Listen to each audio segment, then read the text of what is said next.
Broadcasting live from the EBSN online studios in Columbus, Ohio. It's Silver and Blue Nation, the voice of diehard Dallas Cowboy fans. Now, here are your hosts, Big Game James, JK, and Producer G.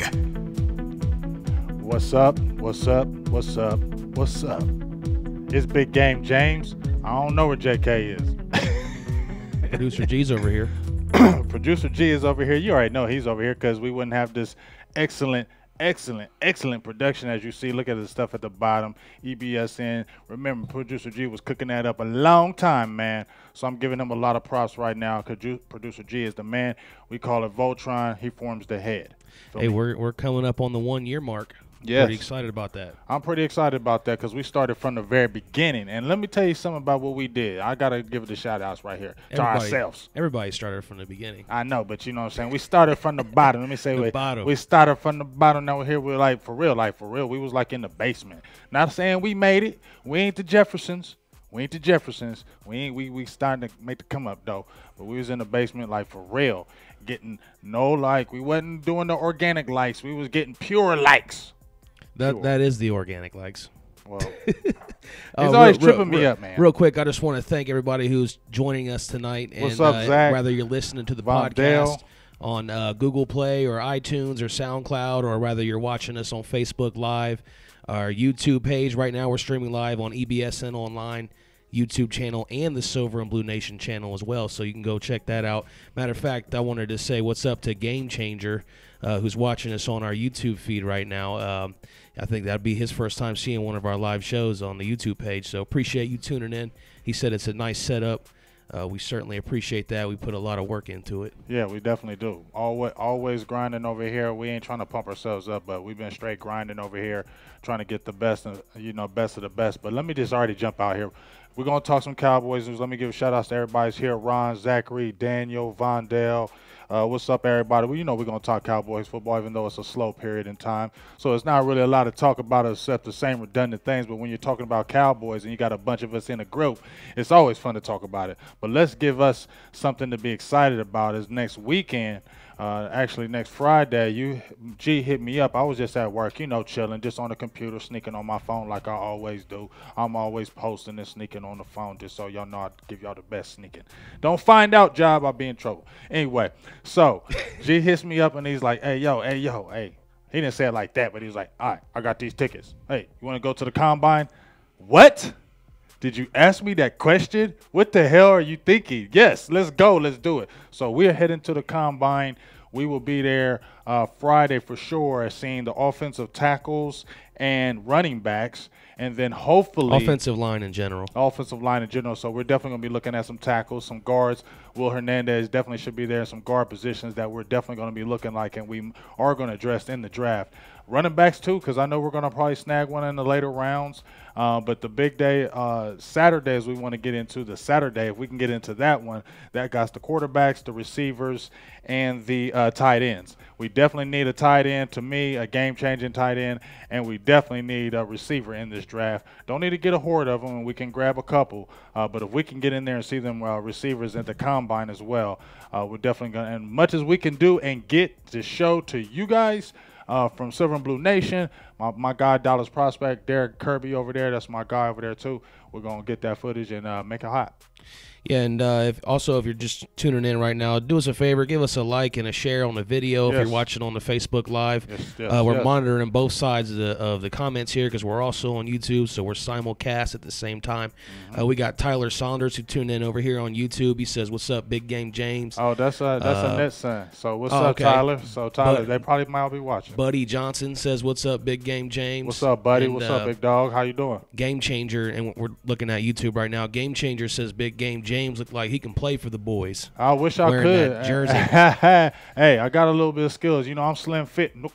You know what I'm saying? I'm a slim dude, but you know what I'm saying? I was nice on that football field. I was an athlete. I'm a little older now, but I still can play. You know what I'm saying? I still get it in, play basketball. Actually, I ought to check out my sons. My youngest son, he's 16 now. He's the one that we really trying to get right. He's looked pretty good. He's about 6'3" now. He's going to be a junior next year, so we're really trying to get him to get where Dad was trying to do. You feel me? But Dad was a little knucklehead, so hopefully we get him on the right path. I know we got a lot to get into today. We've got some topics to talk about, but first, let's jump back into the comments a little Eddie. bit. What's up, B-Max? We've got questions coming in early here from our Facebook live feed. Daniel Meza says, D-Law had an awesome year, but do we pay him $17 million a year after 5 years and 1 good year? I talked about this Wednesday. You should have checked out the Law Nation with Derek Kirby on Dallas Prospect, but I did. I mean, at the end of the day, they're probably going to tag him because of the injury history. But if you look at this, I'm going to give D-Law the benefit of the doubt in my eyes.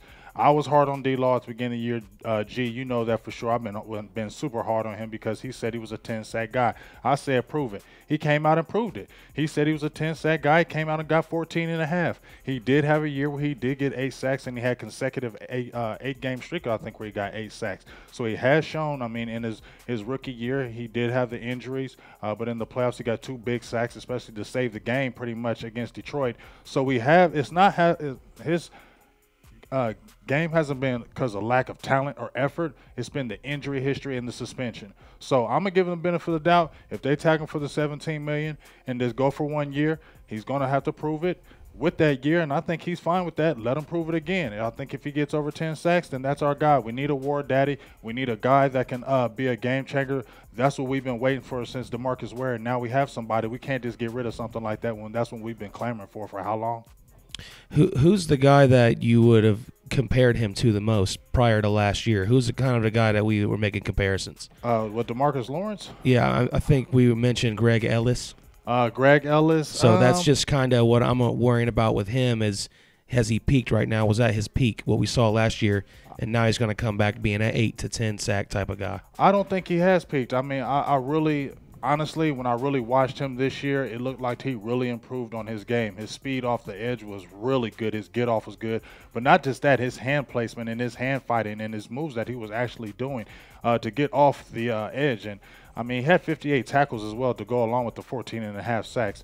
I know, like I said, everybody's getting on because of the payday, but if you look at it, if you had a regular job and maybe you weren't doing as good and they put this thing in front of you and say, hey, you got to make this or you're not going to do this, everybody else is going to do the same daggone thing. You're going to go hard to get that contract and get that money.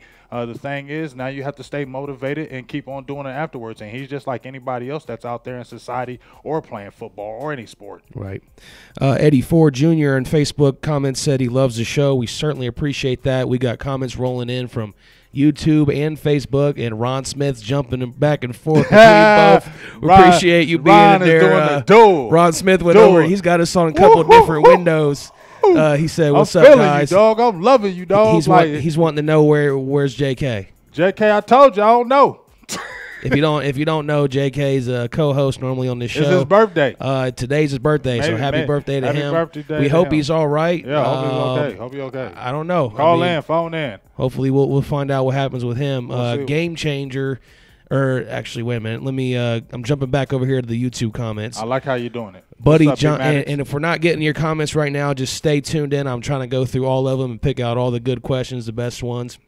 And also, if you're just joining us, this is the Silver and Blue Nation live podcast. We're streaming on EBSN Online, Facebook, Twitter, YouTube, and the Silver and Blue Nation YouTube page. So make sure you go follow us and like us on all that social media. Like it. And then also, if you want to give us a listen afterwards, or if you missed something, you can hear us right on your phone or plug us right into your car over on the Google Play Store or the iTunes store as well for the iPhone, and also on SoundCloud. So we're everywhere. There's no reason to not be listening. Did you hear what the hell did he mention to you, dog? Did you hear what the hell he said, man? He was saying, he didn't say the bootleg stuff. He didn't say the bootleg. He didn't say go find us on booblecada.com. He said SoundCloud. He said iTunes. We're everywhere. He said Google Play. He said get on there, the big dogs. You feel me? We ain't saying working with the big boys. You feel me? We working with them guys. So get on the network and listen to Silver Blue Nation. Listen to hell we talking about. We're just talking Cowboy football. And you know, if you listen to me, I'm talking nothing but the real shit.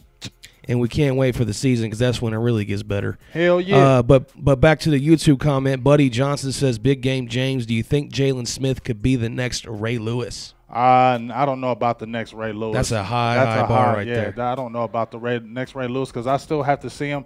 I mean, if you watched him, I put a little bowling clip. I think we played it a couple weeks ago where he's actually coming off the toes. The first time he's bowled in 2 years, actually, doing training with the kids, and it just looks like that knee and that foot is getting healthy. So I need to see just another good, full, healthy year. I mean, he played 16 games, but that was from coming back from the drop foot. Let me see another good year before I can have some reservations of what he's going to be the next, because he still has a little bit of ways to go, because he did struggle a little bit early in the season. I think the biggest thing that helped him is that he started coming off the bench and was getting limited snaps and was able to learn the game instead of just being jumped in and thrown in the fire with that knee. Back over here into the we're jumping back and forth, so we're back in the Facebook comments and the YouTube comments. We'll go ahead and talk to Daniel Meza. He says, "Are we going to be in Dallas on March 22nd?" Yes, I am. Producer G is not. He tried, but we are going to be there in spirit. We will be teleporting mine like Aquaman. It will be that type of thing. But yes, make sure if you're out there, go and check out the Mexico, and I believe it's in Plano, Texas, March 22nd, 7 p.m. It's going to be me, Law Nation, Derek Kirby, Dallas Prospect, Computer, who's an honorary member from 3-6 Mafia. It's going to be half off on all drinks all night. It's going to be a forum. We're going to be kicking it. I'm coming out there back home to Texas. What, man? What? I mean, what? Let us know where you're watching from in the comments, whether it's on our YouTube feed or our Facebook Live feed. Put in there where you're representing Cowboys Nation from. I know we got a lot of people tuning in on both platforms over here. We got Ron in here. He says he's everywhere. He's on YouTube and Facebook. Yeah, Ron Smith. He said I'm everywhere. He is. He's like everywhere. I got a quick one right here. I just checked right here. Eddie Ford Jr. asked, "What do we think we're going to do about Jeff Heath, and what do we need to get better at that spot? What do you think? What are we going to do with Jeff Heath? I mean, Marinelli loves some Jeff Heath. Hey, Jeff Heath had an 80 rating in per Pro Football Focus. He didn't play that bad toward the end of the season, saved the game, saved our season in the Raiders. So I can't hate on the man. You know, I would be a hater and say Jeff Heath just sucks. That's just not true. He played good. He played serviceable this year. So I don't know what spot he's going to put him in because I think he's a better free safety than a strong safety. He's a great special teams player. I say keep him, but I still think we need one of those dynamic players like a Earl Thomas. We need a leader on that secondary. We just need, to me, G, that leader back there, who will come back there and command that secondary. Because if we could get a guy who could just command the secondary, I feel like that's when our secondary will go to next level instantly. Yep, I'm with you. Vondell Jackson, watching from Stafford, Virginia. We appreciate What's up, that. Vondell? And it's funny you mentioned the safety because that was exactly the comment I was going to get to on our YouTube channel from Game Changer. He said he thinks we need to take a playmaking safety in his draft. And he also said he's watching from Longview, Texas. So we appreciate you. Ron Smith, we know you're always tuning in from Salt Lake City, Utah. Repping it hard. Every week. But that made me think about Byron Jones. And so is it pretty much solidified then that he's going to be moved back to a cornerback position? Because we're talking about getting a new safety. I mean, I'm pretty sure Xavier Woods is going to be starting, right? Well, we're going to see. You know, I can't sit there and say anything because we haven't seen how Chris Richard works yet within the Cowboys. So a lot of it I feel like is speculation. It's a lot of thinking. I'm sure when he came over, it's like, okay, yeah, Byron Jones can go back to corner. But at the end of the day, we're going to have to see what Richard thinks is best for Byron Jones. A lot of people say he's a corner. I think he's a corner. But I just had an excerpt where Tyson, West Coast Cowboy, who will be calling in hopefully a little bit later, and I think he'll expand upon this. But he posted an excerpt where they asked Barry Church, used to play with the Jacksonville Jaguars. Now, what did he think about Dallas moving Byron Jones to corner? And he said he thinks they need to keep him at safety. So, and he played with them. So he's saying they need to keep him at safety. So, you know, it's going to be one of those things where we're going to have to see how it plays out. But at the end of the day, to me, G, it's a bad problem to have when you got an Anthony Brown, you still got Scandrick, you got Byron Jones, you got Cheeto, you got Jordan Lewis. I mean, that's a bad problem to have, and you still got Marquez White, who we had on the practice squad. Well, it's actually probably a good problem, though, right? That's what I'm saying. Got a lot of talent. Yeah, that's what I mean. It's a great problem. But I trust that Richard will be the guy to make the most out of those pieces and get the most out of what we have to work with. I believe so. A couple more shout-outs, George Brooks, and we'll get to your question in a second. George, watching on Facebook Live from Fort Knox, Kentucky. Appreciate you. Eldon Stick Mitchell from Louisiana. I like that, Stick Mitchell. Eddie Ford's watching in Alabama. Bama. Zach Ryan in Mississippi. Mississippy. Back over here to the YouTube feed, we got Buddy Johnson in Georgia. Georgia. And Game Changer said Byron Jones may be locked down at that cornerback position. Yeah, that's what I was getting at there. I wonder if it's a done deal for him or. Well, like I said, it's a good experiment to have. I personally said that he should have been a corner. I said this a long time ago. I liked him as a corner too. A lot of people have been saying it, moving the corner, but I'm gonna keep it real. I said it before. A lot of people. Remember, G, I've been saying that for a long time. You need to go to corner. Well, he came into the league as a corner. Came out as a corner, and then he was okay, and then they tried safety. He's not a bad safety, just not a playmaking safety. He's just always out of position as a safety. I don't know. He had 82 tackles again. I'm talking about when it comes to like being a ball hawk or getting interceptions. He just always seems to be out of position. But I wanted to get to George Brooks' comment because I said I would on Facebook Live. He says, do we stay at 19 in the draft, our first-round pick, or do we move back a few spots, pick up an extra pick, and draft the defensive tackle from Southwest Texas? I'm not doing Southwest Texas and trading back and getting him. But I do like the idea of trading back. I think that's one of the things that you can do since we have the compensatory picks, which are an extra fourth, 2 fifths, and a 6, so 4 all together. So I think that's where we can really will and deal because we have 10 total picks.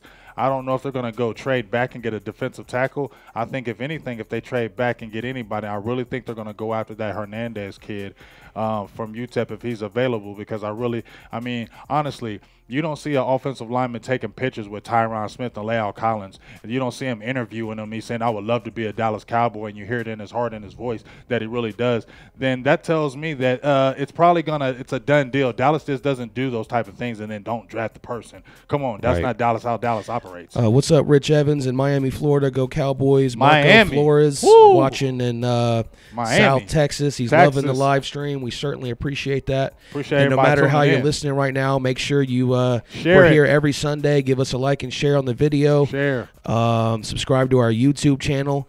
Go grab us on Google Play or iTunes, whichever one of those phones that you have. We would certainly appreciate that. And Game Changer over here in the YouTube comments keeps talking about Dez Bryant. So hang with us, Game Changer. We are getting to some Dez Bryant. We got his interview, matter of fact. Conversation. Actually, we can jump to that now if you want. Yeah, let's jump. Hey, Game Changer, we're going to jump right into the little snippet. We'll give you about a minute with the interview with Ben and Skin on 105 The Fan. They had an interview with Dez Bryant, very candid interview, and here's a little snippet of what Dez Bryant had to say. Can you even imagine the idea of wearing the 8s in another uniform? Nah, man. Hell no.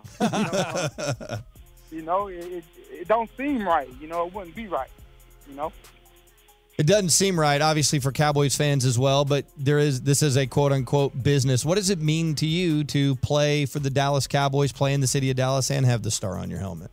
Man, honestly, man, it means everything to me. It means everything. I do want to bring this city, a championship. We ain't had one, since the 90s, and it really is about that time, and that's the way my mind is, and, we haven't done it, and I want to be a part of that, because I do believe that it can happen, and, we'll just have to see, like I said, I'm still working, I'm still grinding. I feel like I'm grinding more than I ever, it's because of me, not because of nobody else. It's something that I want to do, something that I feel like I have to do. I let a lot of things get in the way that shouldn't have never got in the way. I really make my mark. I don't care about what nobody's talking about. I can care less. Everybody ain't with Dez Bryant. They can kiss my ass. How many did you count there? A lot, and a lot of and a lot of knows. I mean, if you really looked at that interview, it was probably about 72 knows in that one. Dez Bryant, I mean, I don't really believe him where he says he doesn't care what anybody thinks. I think Dez really does care about what people think. Let me tell you what Game Changer said because he was asking about it. He says It's time to stop putting it all on Dez when T. Will had no touchdowns and Witten, Beasley, and T. Will had a career load and yards per catch. I agree. So he's just saying it's not all on Dez. I agree. I've never put it all on Dez.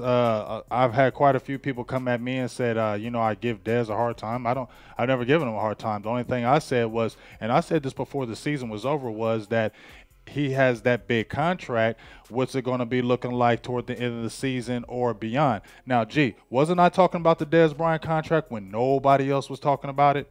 Wasn't I saying that this is going to be something that they're going to be looking at, and he may possibly be getting cut later on because he's making that $16.5 million, and it's going to be a big cap hit? I was talking about this way before, posting it and things like that, and now it's kind of coming to the forefront because at the end of the day, he didn't have a bad year, but if you're going to get paid that kind of money, expectations are going to be what they are, and if you don't make those productions, it doesn't matter. You're going to get cut. That's just the way it is. Terrence Williams, if he doesn't get his job done, you're definitely going to get cut or traded because you don't make that much anyway. You have an affordable contract.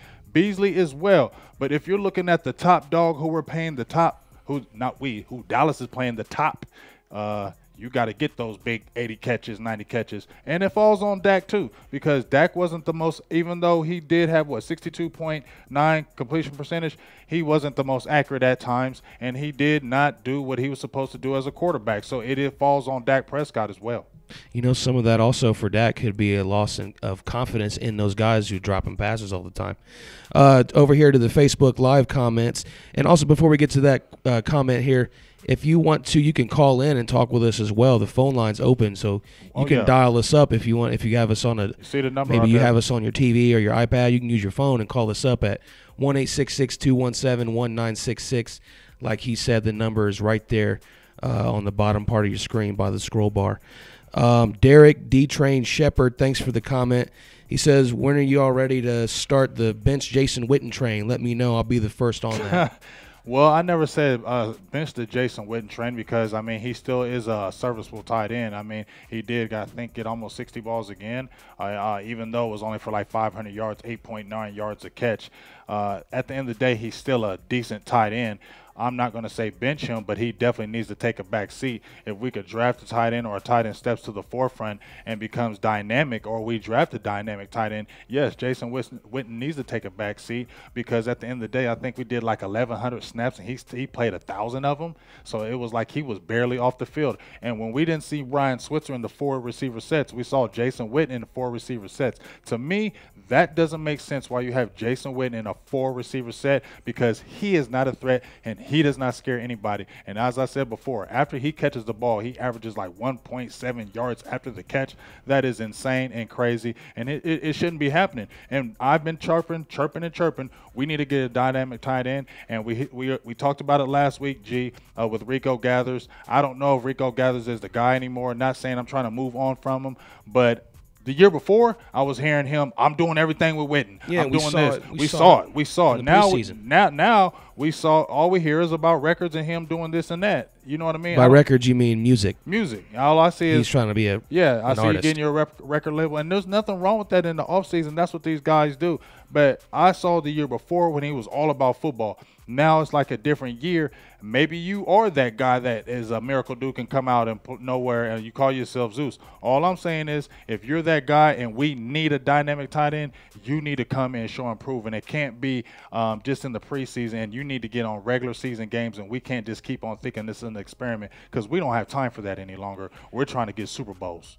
Back into the Facebook comments, Terrell Cotton, he says, Witten is very slow, and it's time to make him just a blocker or bench him. We need to see Rico. And then Xavier Giles says, what's up, Cowboys? What's up to you? How about them Cowboys? How about Xavier, them Cowboys? Thanks for tuning in with us. How about them Cowboys? George Brooks had a comment. He says, no big game, James. Jason Witten is becoming a progress stopper. He's slow and old. Time to move on. I think that's what you were saying, right? That's what I just said. I didn't say not. Listen, you pretty much said we need to get. I said we need to get a dynamic tight end. We need to draft one, or I don't know if Rico Gathers is the guy. Rico Gathers didn't play football until the the 8th grade. Okay, he didn't play in college. He didn't do any of that. Yeah, you can't. You can't depend on that. He was.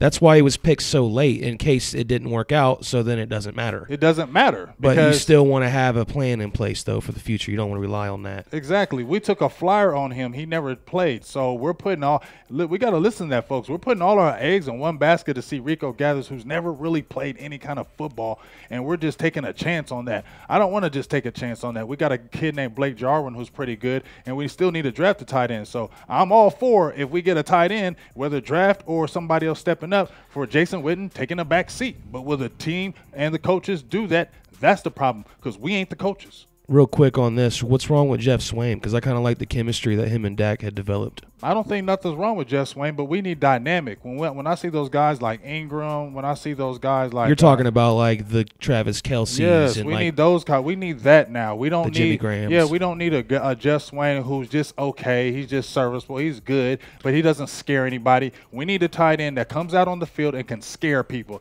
That when you see this guy in the lineup, he can stand up and be a big wide receiver on you, and he's a threat. Because when you get that type of tight end where you see a Rico Gathers with that size and everything, it changes the game, especially on the underneath. Now if you do a 2 tight end set and you got Witten and then you got Rico, now Witten becomes even better because the focus becomes off him. Then he gets the big catches where you don't see about Witten. But when Witten is the main focus, it does stop our team, and nobody is scared of us. I vote for James Hanna.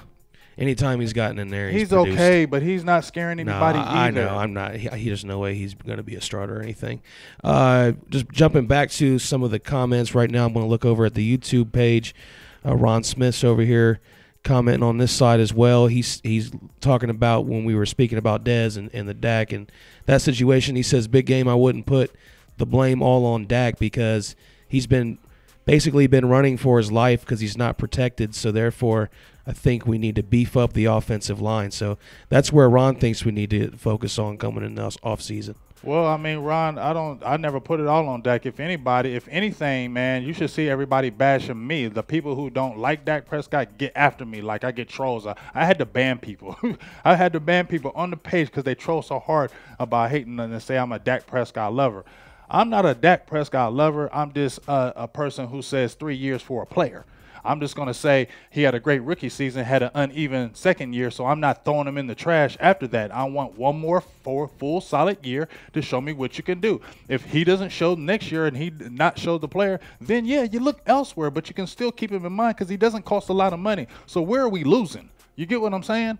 So everybody who's hating on Dak Prescott, just chill out. Let's see what the heck he can do. He's got one more full year, and I feel like the leadership should come out of him. The main thing I say to Dak Prescott, stay the hell out of the TV, stay out the commercials, stop making up. I know you got to get your cheddar, and you ain't got the first round money, and you got to get your show money on the side. But, man, keep getting out there and throwing them footballs because at the end of the day, that's what's going to get that second contract, big dog. So make sure you're out there throwing that football and completing the passes because if you don't, hell on earth is waiting for you in that Texas Stadium. It's just crazy how bad that we how mighty the falls. How we look down on this 9-7 season. It's like everyone instantly forgets all the years where Romo had been out and we were doing 4-12 or 5-11, 6-10, whatever we would be, without a Romo basically before Dak. Everyone pretty much forgets about that, and he's a winning quarterback in 2 years. Yeah, I mean it's because you're coming off that 13-3, and that's the expectation now. But who would have thought we'd be like mildly disappointed in a 9-7 season? I mean, a couple years ago, if we could have gotten that without a Romo or something, we would have been happy with that. I'm not happy with 9-7 because 9-7 just sounds average. No, you're right, it is, but it does come down to wins and losses for keeping your job and things of that nature for players and coaches. So 9-7 will keep your job. It will keep your job, but it won't keep you winning no championships. A game changer in the YouTube comments agreed with me Christopher? On the James Hanna. He said he likes it. James Hanna ran a 4.5, and when we do play action, he can be a vertical threat. I did think he was pretty good when he got his opportunities. I'm gonna keep it real, game changer. I was never on the James Hanna train, but I really thought when we got him out of Oklahoma, he could be a player that could make a difference for us. But it's almost like when you heard Stephen Jones saying how Jason Witten comes in there like you wasted another pick drafting a tight end, it's almost like he gets hexed and they don't like, oh, they're scared of Witten because, oh, don't step on Witten's toes and let's try to play a tight end over him and hurt his feelings. That's what happens about it because we love players too much and we get all in their feelings and we let them all. We just love, just like you said, we just love some Jason Witten at the end of the thing. We just love Jason Witten. Well, I mean, and when you say, he's a sheriff, okay, right? yeah, but when you hear we just love Jason Witten, that just tells me he's just always going to be in the forefront and you're never going to have that ability to sit him down. The only reason why they did the Tony Romo thing is because Dak was playing out of his mind. That's the only reason why Tony Romo was gone. Almost every franchise does that, though. You know what I'm saying? It's not like it's just Dak us had to that play does out that. of his mind for Romo not to come back, and that's what he did. I mean, look at what the Giants are doing with Eli right now. You know, they're letting him, they're giving him another year. So, I don't know. But he's done.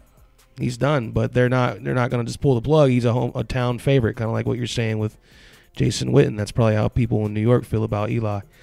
I want to get back to some of these comments here on Facebook Live and YouTube and let everybody know who's tuning in that we appreciate it. And if you missed anything from the first What up, hour, Terry? What up, everybody? you can go back and watch it again on Facebook, YouTube, or you can download the audio portion right on your smartphone on iTunes, Google Play, or SoundCloud. We've been talking a lot about the tight end. George Brooks said, what about getting Zach Ertz from Philadelphia? Is he available? I don't know about that. I'm going to tell you right now. And even if he was, he's going to cost. We ain't getting no damn Zach Ertz. I'm going to tell you that right now. He costs more than Dez. You know how much he's going to be one of the highest paid tight ends after the way he's played and balled out with them Eagles. Zach Ertz has got to be a rich man, and we ain't going to be able to afford that. The best thing that we need to do is get us a dynamic tight end in the draft somehow, some way. I really like that Dallas Goedert kid, but he's hype in the draft, I believe, from South Dakota State. The dude is nasty. We need one of those guys that could just come off the line and just make the defensive scared. That's going to help change our offense. Even when Jason Witten's heyday, he's never had the speed. You feel me? We've never had that. Right. Fred Woods, thanks for commenting over here on our YouTube channel. He's got two comments. One, he wants to know if Trey Johnson for the Eagles as a free agent. Do you think we should pursue him? I think he's talking about Trey Burton, the tight end behind Zach Ertz. The one that threw the touchdown pass to Nick Foles. I did always kind of like him. I mean, he's always been solid. I mean, we should know he's done some things against us.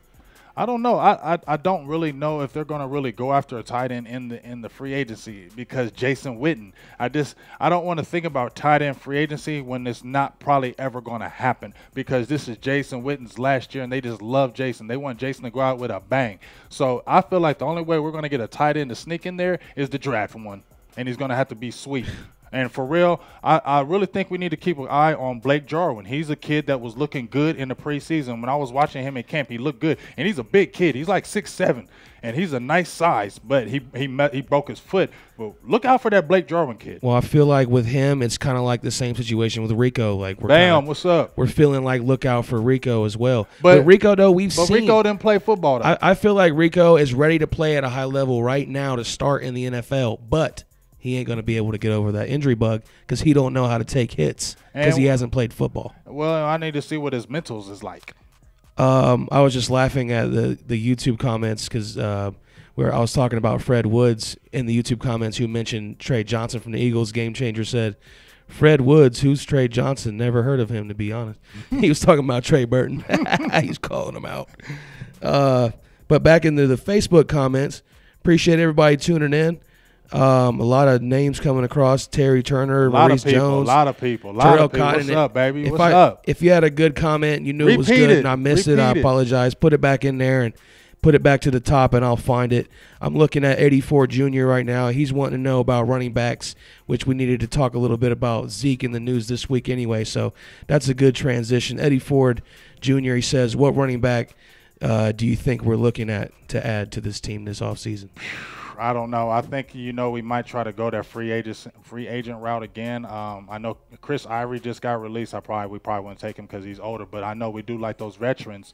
to go back with Zeke. I think we need to go after a guy that's one of them speedy backs. I think we need to get a speedy back, a guy that can really just hit out the backfield. Maybe we could bring Lance Dunbar back. No, don't bring no damn Lance Dunbar back. Don't ever bring Lance Dunbar back here. Actually, I've read an article saying that he's interested. Don't bring no Lance Dunbar. He did what, the 1 year with the Rams? Yeah, Didn't get on the field? Or don't come back here, Lance Dunbar. But is that along the lines of the type of player that we thought he would be? Like, is that what you're saying we need, though? Yeah, we need that type of player that Lance Dunbar could have been. I feel like we can. We can grab some people in the draft. I'm going to be honest. I really focused on mostly corners and safeties, linebackers. I really haven't focused on the running backs per se. Well, guess what? What's that? We're going to the NFL Combine on so Friday. We'll be able to see the running backs. And we will see the offensive linemen and the running backs. So, hey. In person. So, hey, if what y'all need to do is this. Any running backs that y'all see that y'all really like, and don't go ham. Don't everybody just give us 3,000 people, okay? It's going to be hard.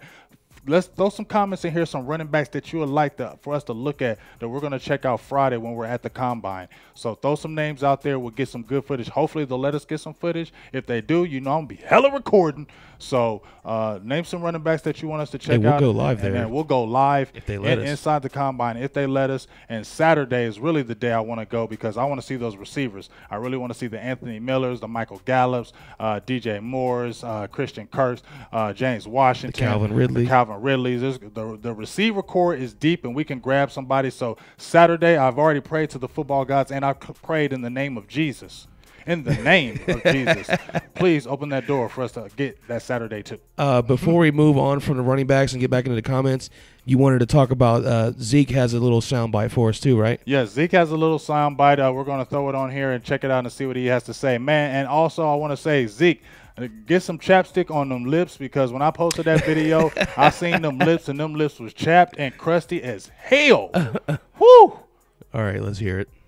And, it's just Ohio State. And, those rooms are loaded. They have great recruits, and those guys will do a great job replacing the old ones.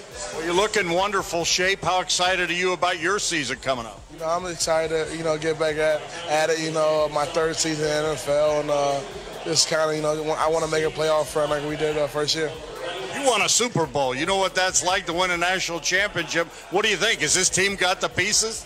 I think we have a lot of special players, and I think we do have the pieces. This all has to fall together at the right time. How hungry is Zeke? He's always ready to eat. Any message for Buckeye Nation? Buckeye Nation, I love you. You'll always be special in my heart, and go Bucks. I felt like he was drunk. So I didn't say that. When he said Zeke's always ready to eat, I feel like he already was waiting on that. Yeah. Well, we're going to he answered the questions what everybody wants to hear. We got the pieces in place like he says, but we got to go out there and do it. And I don't know. I don't want to get into that because I'll start getting mad again. So I want to stay in my happy place. I want to stay in a positive place. So let's just keep on talking about positive things and let's not talk about the staff. But there is one coach I did want to mention out here. You said a coach? A coach, because we finalized our coaching staff, and we got a guy named, I believe from the Giants, Marcus Paul. He's our assistant strength and conditioning coach.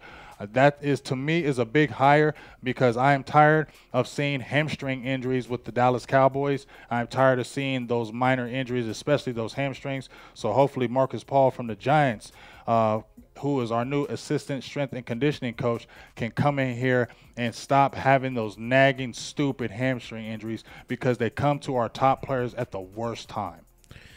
Hey, we've made a lot of little changes this offseason so far with the backup coaching staff, I guess. So you see what Vondell said? He said punch drunk. Yeah, he sound drunk as hell. I'm not caught up to Vondell yet. I'm trying to get through everybody here. So if you're commenting and I haven't gotten to you yet, just keep it coming. I'm kind of going down and trying to give people shout-outs and commenting. Angie Christopher, thanks for watching. And Ben Franklin, what's up? What up, Big yeah, it's just me and Big Game James today. No JK. We're still kind of waiting to hear on him. MIA. See what happened there. But Terrell, and let me know Terrell or Terrell if I'm saying that correctly. Terrell Cotton on Facebook Live comment section says, I don't like the old offensive coordinator. We need a play caller that can get these guys open because I refuse to believe these guys can't get open. In the Super Bowl, we had average wide receivers running wide open. We need young coaches, not these old heads. That's kind of like what you've been saying. Yeah. And I think Richards is kind of a step in that direction. And I believe that youth and enthusiasm, that's what the Cowboys need. I mean, listen, in my personal opinion about the Cowboys, we're dull and boring. And the only reason why we have any kind of excitement because we had those young, fresh guys where we had the Ezekiel Elliott's and the Dak Prescott, and we got the Jordan losing the Awuzie, and then, Jalen Smith coming off, and Dez. But, Dez, the star is kind of fading with him. Let's just keep it all the way real. But those are the guys that have brought some kind of excitement back to Dallas because we've been just been a boring team. Jason Garrett, to me, is a boring-ass coach. Rob Marinelli is a boring-ass coach. Not saying Rob Marinelli is not a good coach because he is. So let me not say that and disrespect you, Rob Marinelli, old school. But that might Scott Linehan, it just seems like we need some more guys that are young and energetic and can bring some more youth and enthusiasm to the program. And like I said, Chris Richard is a guy that's a step in the right way. We brought an older guy, Paul Andrews. We're going to see what he looks like on the offensive line. But Sanjay Leal, I believe, from the Colts, is another young mind who is good. Ben Bloom, who's going to be our, I believe, assistant defensive coordinator. He looks like he's a young guy that looks like some fresh ideas. So looks like we got a lot younger on our staff. And maybe when those guys move out the way, Marinelli and Linehan, those guys can step to the forefront, and hopefully we'll see what happens with Garrett this year.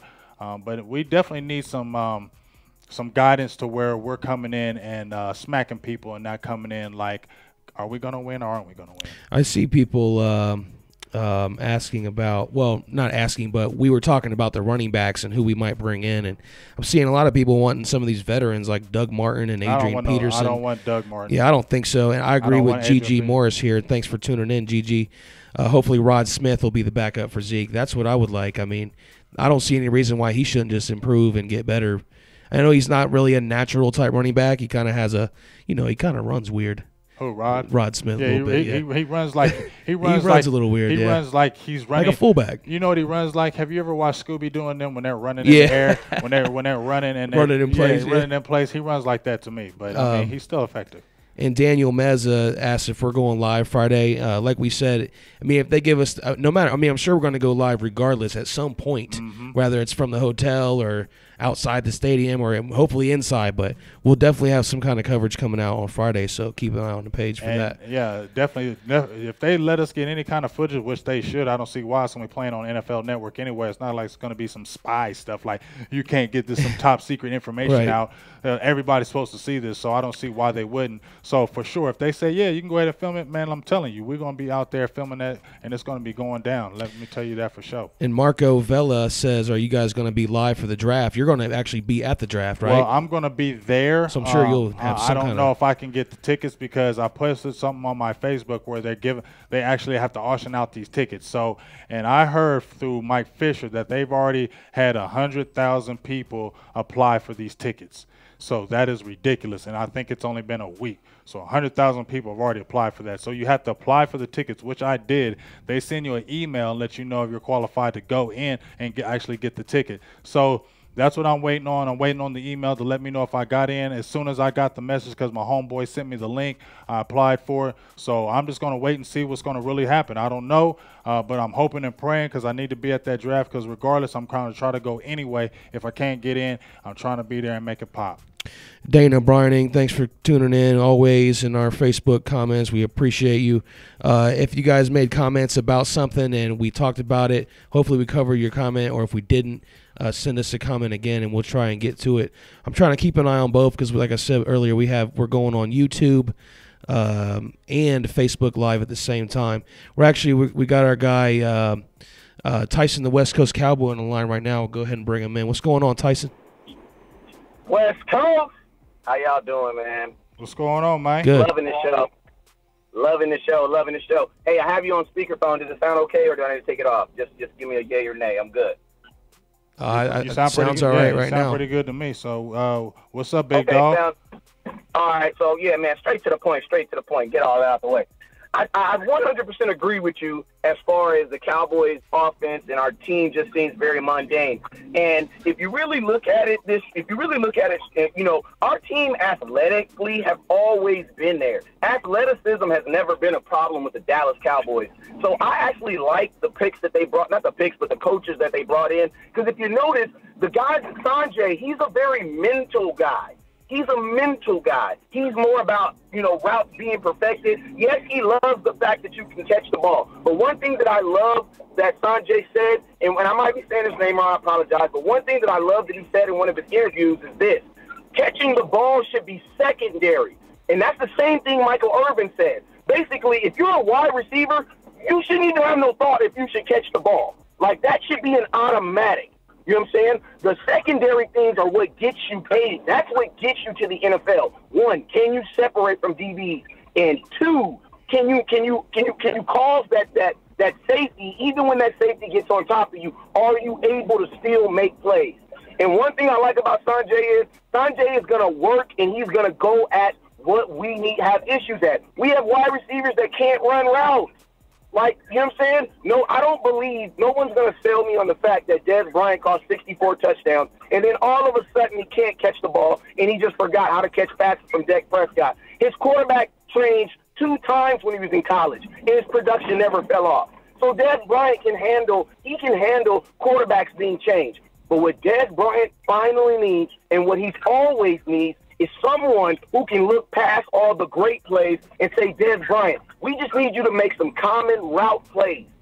You know what I'm saying? And I don't think anyone has ever really worked with Dez Bryant on that because he's been so explosive going downfield.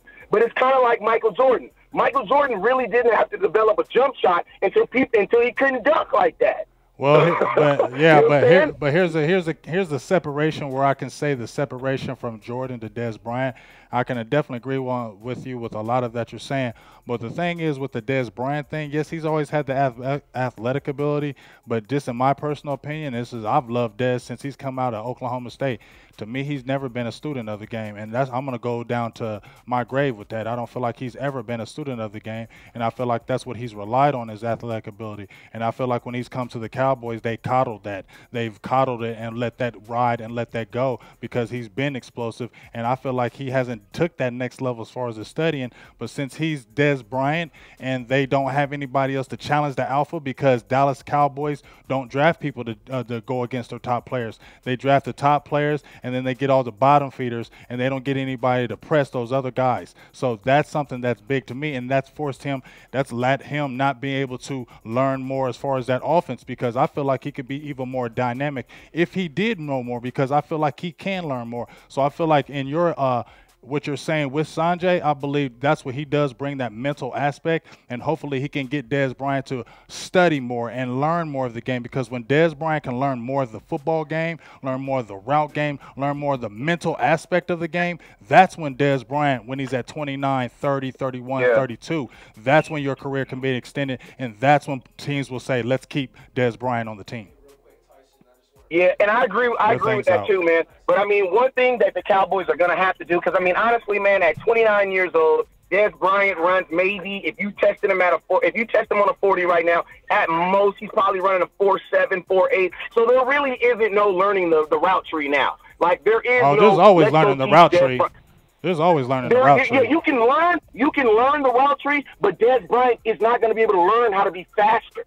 That's true. What the Cowboys need to do is they need to go in with a mindset of, hey, if we're going to keep Dez Bryant, the exact same thing they said with Dak Prescott, we're going to have a more Dak Prescott-friendly offense. Well, guess what? We need to have a more Dez Bryant, more friendly route tree, because at 29 years old and with his legs, bro, we do. He only runs, 2 or 3 routes? Right. He doesn't he runs that dig. He runs that slant. We run the routes that he wants to run. Right. He runs 3 routes. He runs the dig, he runs the slant, he runs the 9. Tyson, real quick, Dana Brining on Facebook Live here. He just wanted to give you a shout-out. I know that you guys have talked. And then we got our guy over here on Game Changer over here on our YouTube channel.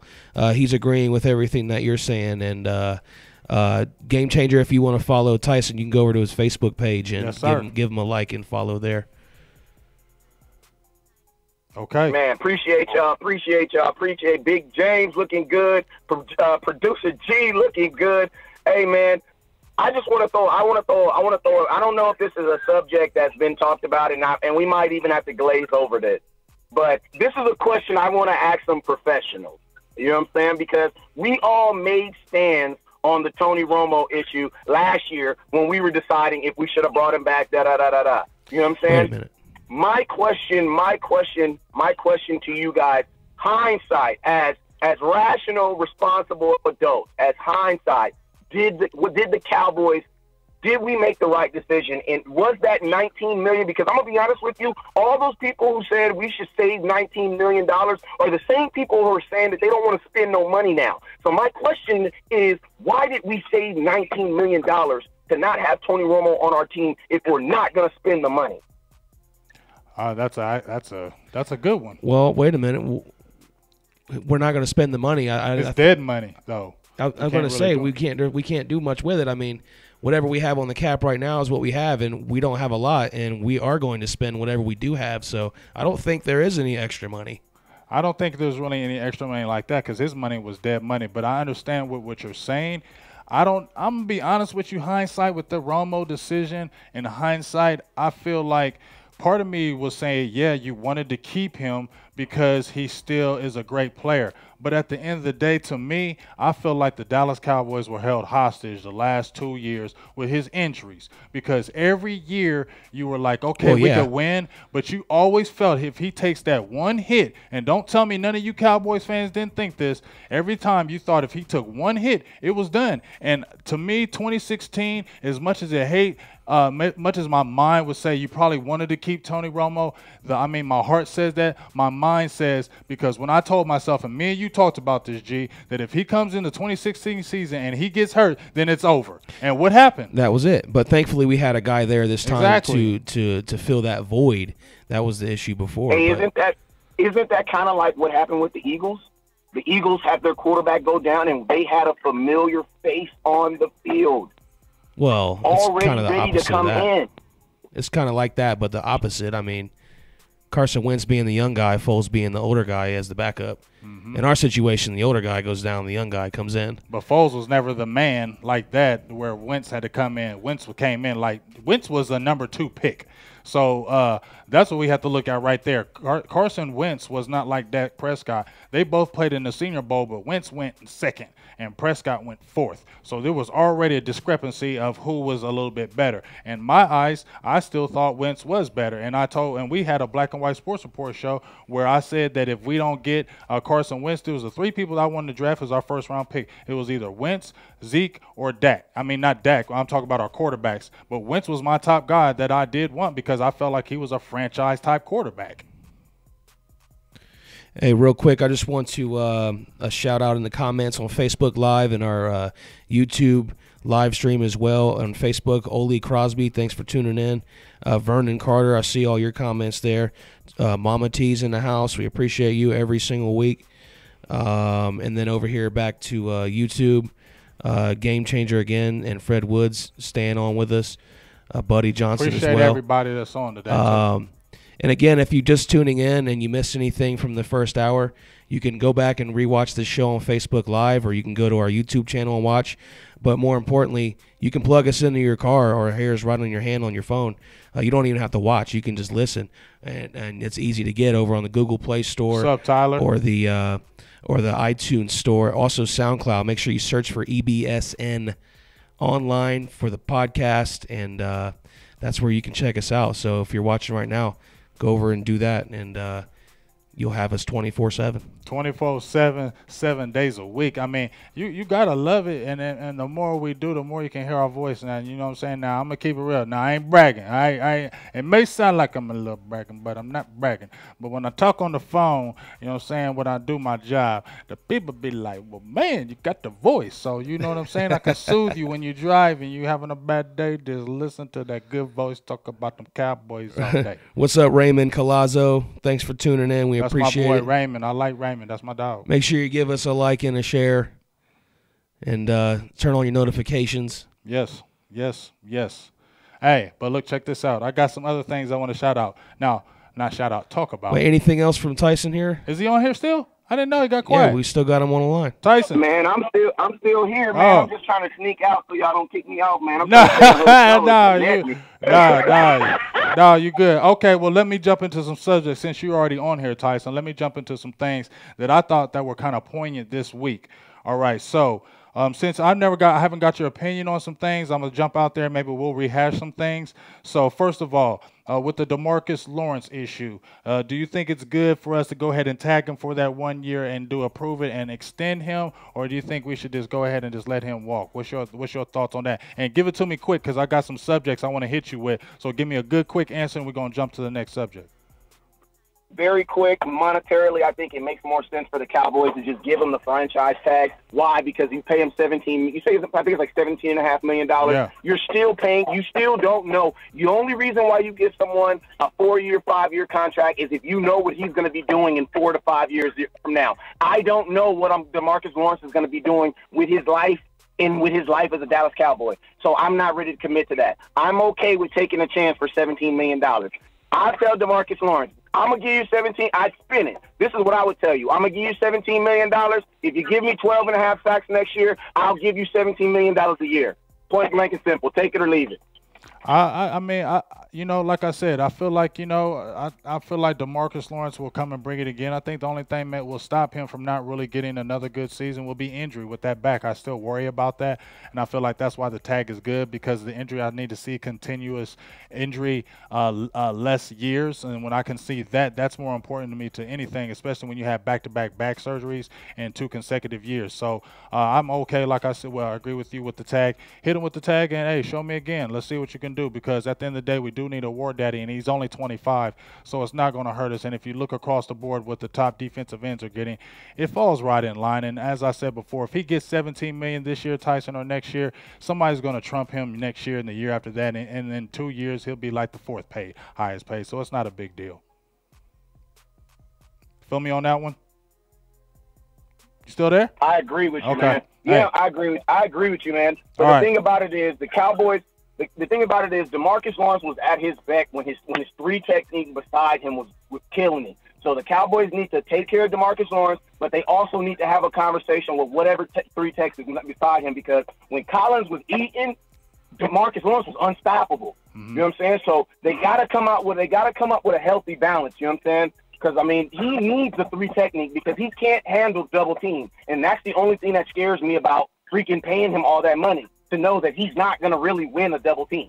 You know what I'm saying? Yeah. $17 million a year, that's for a guy who can be double teamed. Yeah, well, we see. We know he's strong on the left, and I feel like you got Taco Charlton, who's still waiting in the wings, and I feel like he's more of a left defensive end either. It's a good quandary to have, but I feel like, Taco gets in that weight room because he was showing a lot better, especially when he got more playing time.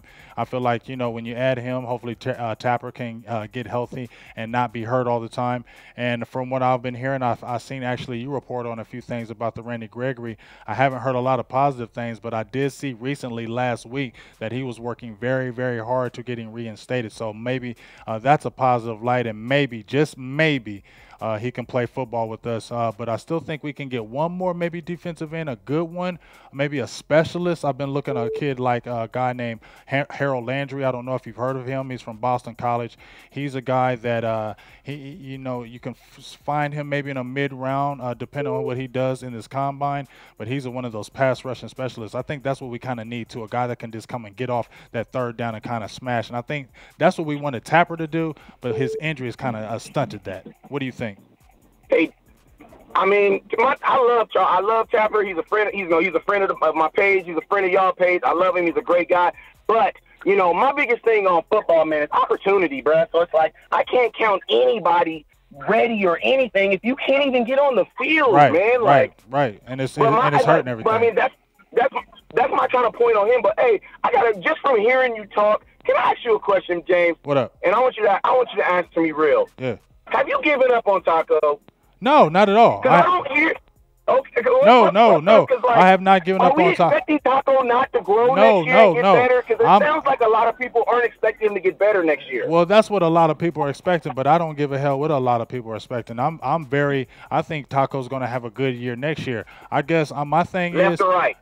He needs to stay on the left. He's a left defensive end. I said that from day one. He got all his sacks. He got 3 sacks, and all 3 of them were on the left side.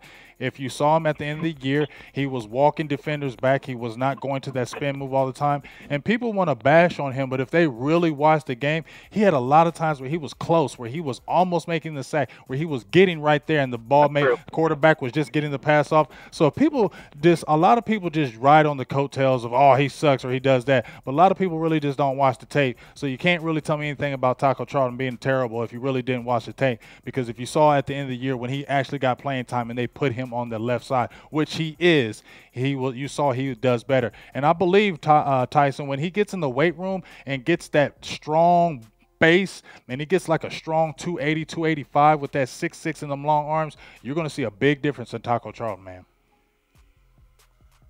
I mean, my hope is that, but I mean, the only thing that I hate about Taco is, we have a left end that's pretty darn good. Right. Well, but you know what? I did see that, toward mid-season where they did have Taco sometimes on the left, and I seen they had DeMarcus Lawrence on the right, and he was getting pressure. So, both of them are left ends, but you're seeing Taco played on the right as well. So, in Marinelli's scheme, you have to be able to be versatile. You can't be pigeonholed in one position anyway.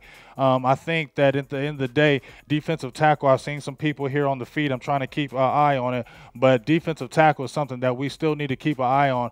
I don't know what we're going to do at 19th. I really like Tremaine Edmonds from Virginia Tech, linebacker, but I do like Vita Vea from Washington State. He's a monster. I posted another video on him with his quick first step, 6'5", 330.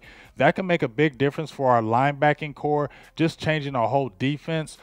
So a lot of ways to go, but I think we do need to get something in that middle because third, fourth quarters, teams seem to gash us up the middle because we don't have that girth. And Collins is just not that guy because he's truly a 3-tech and not a 1.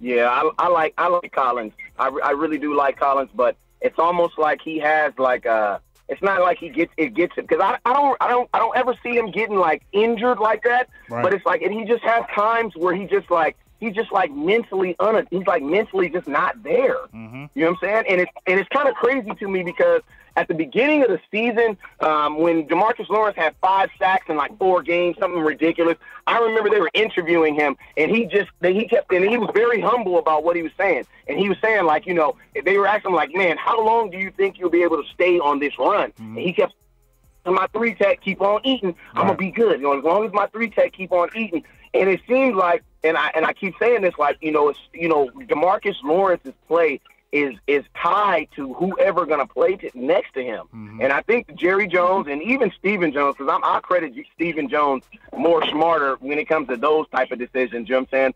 Stephen Jones is smart enough to look at that and be like, we understand that you got these 14.5 sacks, but I guarantee you someone is going to look at that tape and look at how many of those sacks were assisted and how many of those sacks were solo, because that's gonna play a big part when it comes to, giving this guy his money. Yeah, I will agree with you on that one. Now, I got a quick question for you, Tyson. Something I saw in the news, all right?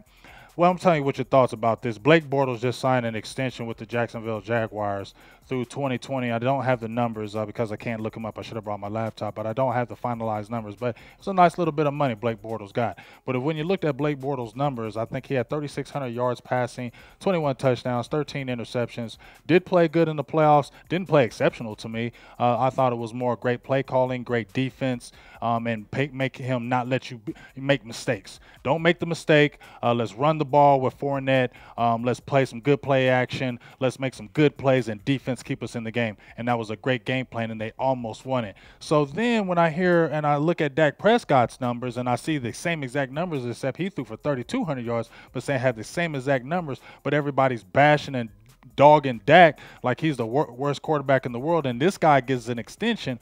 What do you kind of feel about that? Guy gets an extension with the same Dak Prescott numbers. Well, I say it like this. I know how much Dak Prescott's going to get. He's going to get at least $26 million a year. That's going to be the starting point. And I'm going to tell you guys right now, I mean, you think he's going to get $26 million? You think Dak Prescott's going to get $26 million a year? I'm not going to think he's going to get $26 million a year because he's got to. If he gets that, if he gets that, he has to throw for like over 4,000 yards. Throw for he has to have a crazy year for him to be getting $26 million. I'm just saying. That's just me. James, in our era, he did. But guess what, Big James? In 2018, they don't pay you on what you do on the field. They pay you because you are the best available. You know what I'm saying? Bro, these guys aren't getting paid because of what they are deserving. You think Blake Bortles is not worth $26 million, but guess what? It's worth the Jacksonville Jaguars to not start over. The Jacksonville Jaguars know they have a defense right now in their prime. That's why their defense is good enough.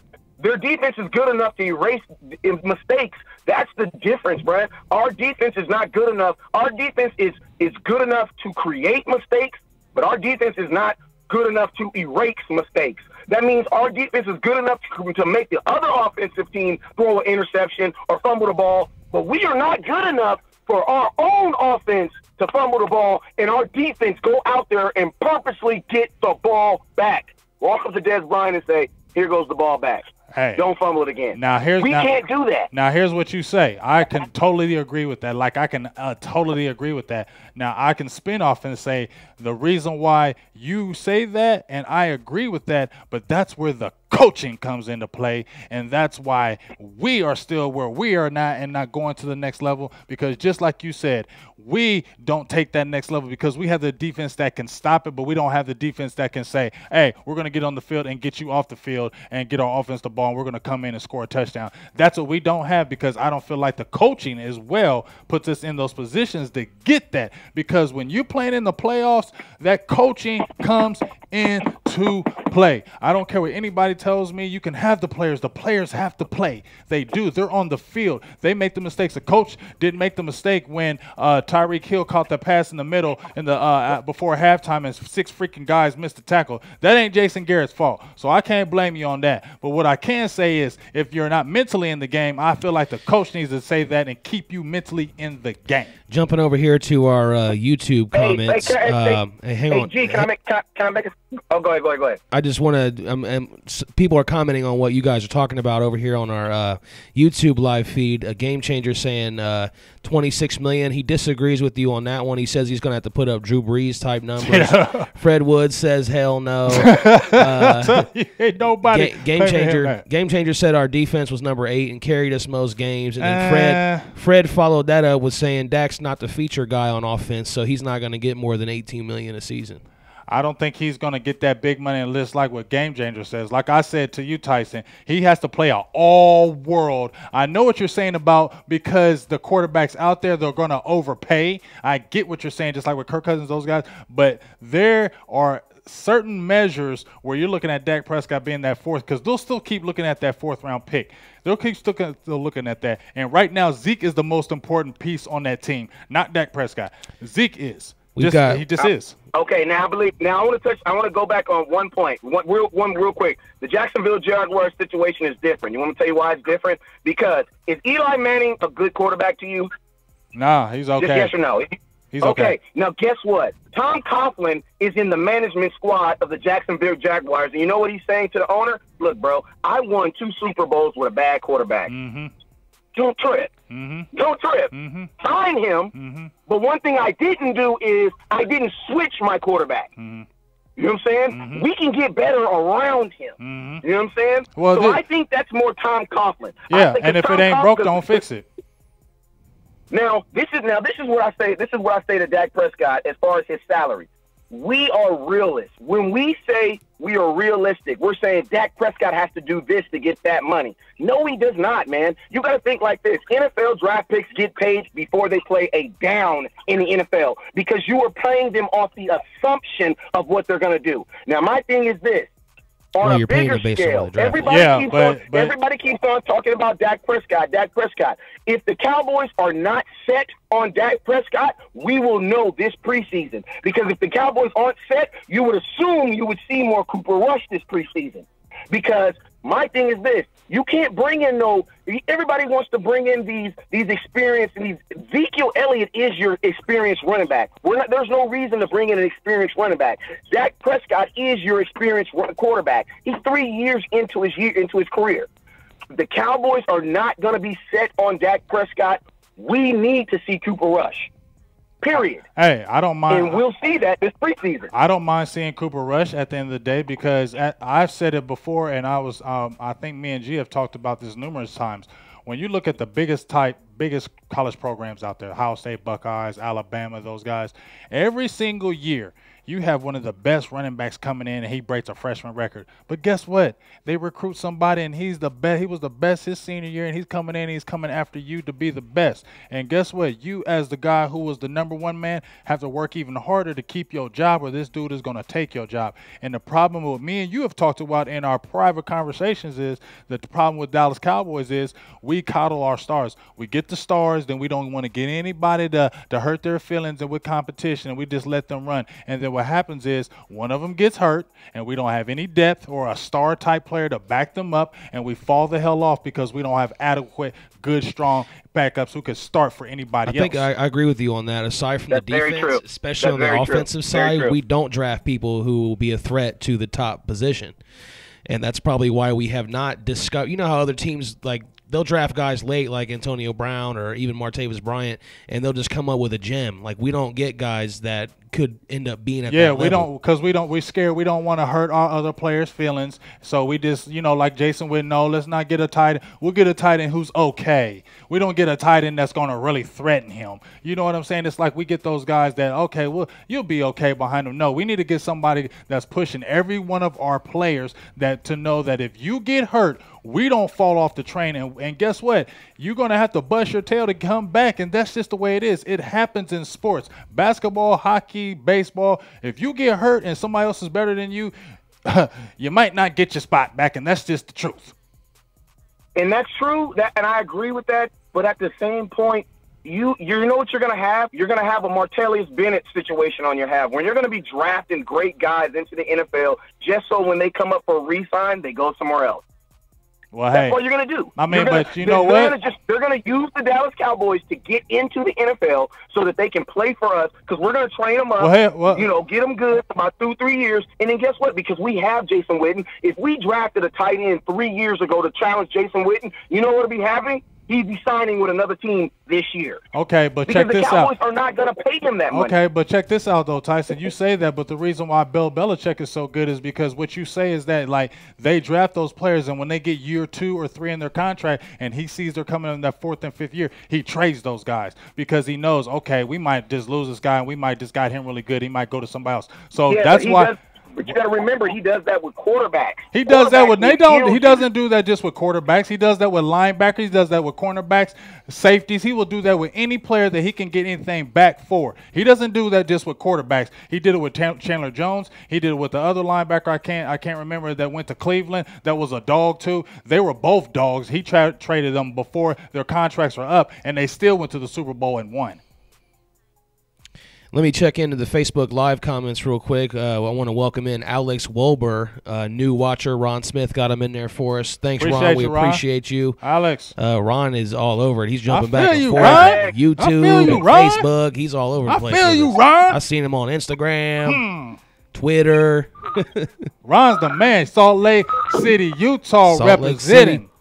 And if you're just joining us, this is Silver and Blue Nation live podcast, streaming live right here on EBSN Online, Facebook, YouTube, also on the Silver and Blue Nation YouTube page, and also we're streaming live on the Phantom's Facebook page too. So shout out to them if you want to go over and give them a follow as well. We like worldwide, man. You see the world behind me, don't you? That's what we're doing. If you missed anything, you can either rewatch the video here on Facebook or, like I said, jump over to YouTube. But most of all, you can listen to us in your car or just right out of any streaming device on iTunes, Google Play, or SoundCloud. So we're all over the place. Check us out. I mean, like, if you ever listen to Tupac, listen to Shock G, and it's got Digital Underground all around the world, the same song. Hey, check out that world behind us. We all around the world. Did you see all them things he named? He named 17,200,537,890 whatever.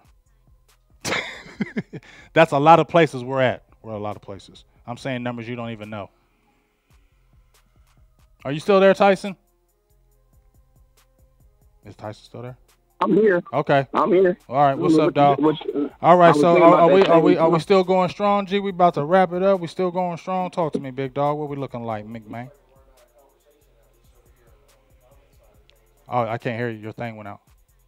Oh, sorry about that. That was a producer goof. A producer goof. Mama T says she's following us on Instagram and What's Twitter, up, Mama? so we appreciate that. And we love Mama T. I'm going to get down to Carolina. And also, don't forget to watch for this video coming out. Big Game James does a segment every week. If you want to tell him a little bit about that. Hey, I do. Oh, hey, let me. Hey, I do have a. Go ahead. Hey, yeah, let me get this out right quick. I don't know if you guys been checking out the Big Game James Coach Jay's Film Day.